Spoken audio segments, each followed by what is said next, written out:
Hi everyone, in this video, we will show you how to become a TikTok affiliate. First, open the TikTok app and sign into your account. Now tap on your profile icon in the bottom right corner of the screen. Next, tap the menu icon in the top right corner and select TikTok Shop. If TikTok Shop is available in your region, look for the affiliate program or affiliate center option. Before joining, make sure your account meets TikTok's eligibility requirements, which may vary depending on your country or region. Now follow the on-screen instructions and complete any required account verification steps. Once your application is approved, open the Affiliate Center. Here you can browse thousands of products from different sellers and brands that offer affiliate commissions. You can use the search bar or browse product categories to find items that match your content niche.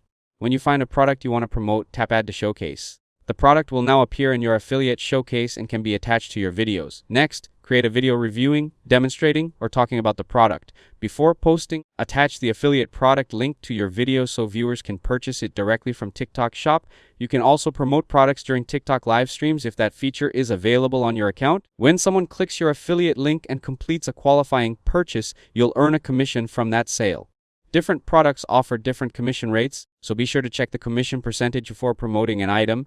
To track your performance, return to the Affiliate Center dashboard. Here you can view your clicks, orders, conversions, commission earnings, and other performance statistics. Use this information to see which products and videos are generating the most sales. Creating helpful, honest, and engaging content can help increase your views, build trust with your audience, and improve your affiliate earnings over time. As your account grows, you may also gain access to more products, partnerships, and promotional opportunities. If this video helped you out, don't forget to leave a like and subscribe to the channel. Thanks for watching, and I'll see you in the next one.